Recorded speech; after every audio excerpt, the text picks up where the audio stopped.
back in college, went to UCF, and my biggest sin during college was probably adultery. I had numerous partners, a lot of it was unprotected, and I just didn't care. And that was sort of the way I lived life back then. It was normal. It was what everyone was doing. It was the way I had, not grown up, but the way I had learned to cope with college, essentially. And as a result of that sin in my life, 2 women became pregnant, and both of those women had terminated those pregnancies at my request. I thought I had dealt with it back then. I thought I was okay with it when I left college. Didn't think anything of it.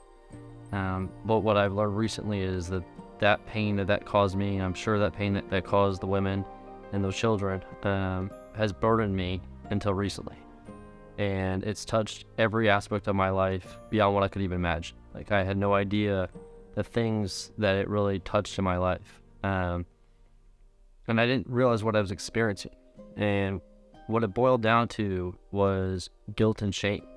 And those things totally controlled my life since those times back in college. And I didn't realize that that's what the root of everything going on in my life was.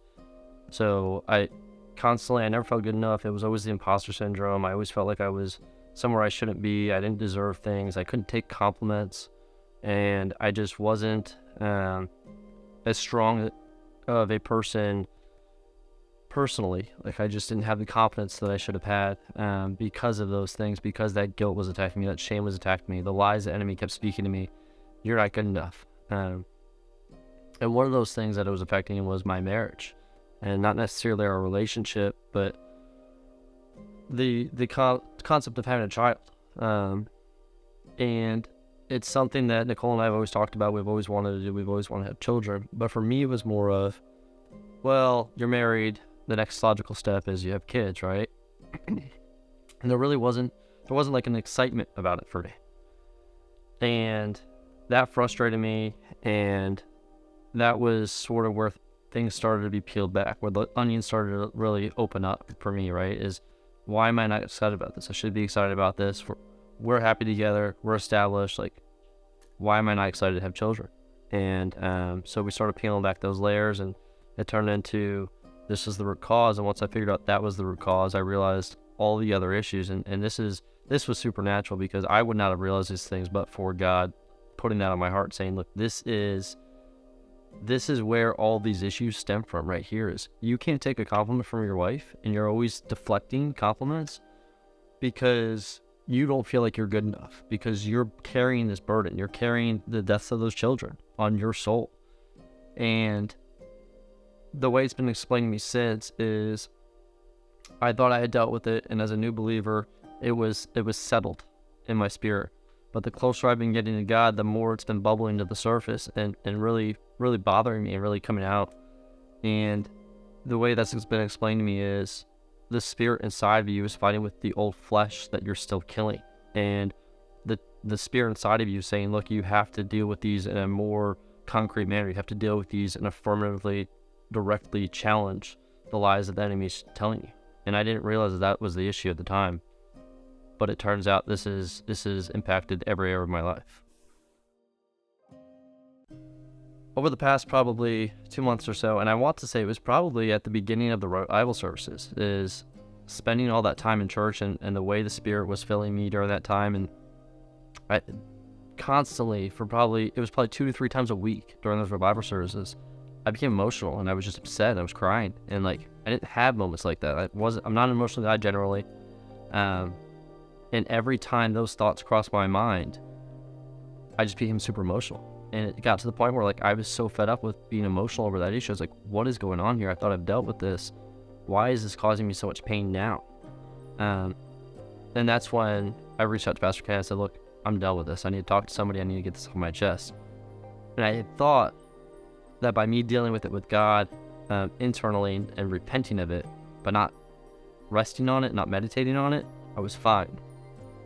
What I learned, though, is you have to actually conceptualize that. You have to put it into words. You have to talk to somebody about it. You can't just say, God, you know what I did. I'm moving on. You've got to get it out there. You have to talk about it. And that's when I started talking about, that's when God gave me all this revelation about what was happening, what it was touching in my life, all the areas it was affecting, how I need to deal with it, and how to move forward. So after I left Pastor Ken's office a few weeks ago when we talked about this all, my first step was to call Nicole, my wife, and tell her everything. Just get it out there so that she could be there for me when I was struggling with it. Needless to say, I haven't struggled with it since, which is just proof of God's power, but put it all out there, talk to her about it, let her know what was going on, why it was impacting things in our marriage, why I wasn't able to accept a compliment, why I wasn't excited about the whole marriage concept. And then Pastor Ken also gave me some next steps just to walk out that healing. So we're still walking in that, and things have been just 1,000 times better. I mean, I don't live with that guilt and shame. I do still feel remorse. I mean, I feel not ashamed, but I feel like I wish that wouldn't have happened. That sort of feeling. I wish I could have walked out in a different way, walked in a different light then. But nevertheless, it's a different concept just because I don't feel that shame anymore. I've turned that into something productive at this point. I'm praying for the mothers. I'm praying for the babies. Just something that is strengthening my faith and hopefully in some way touching those mothers and those babies. And one of the biggest things too is again, I keep mentioning this, that I wasn't excited for children. Oh my gosh, I can't explain to you, like, the excitement I have to have children and make a family with my wife is just unbelievable and uncontrollable at this point. So hopefully there'll be an announcement soon. But super excited about that, and things are just completely different. My name is Brandon Holmes, and this is my best day ever.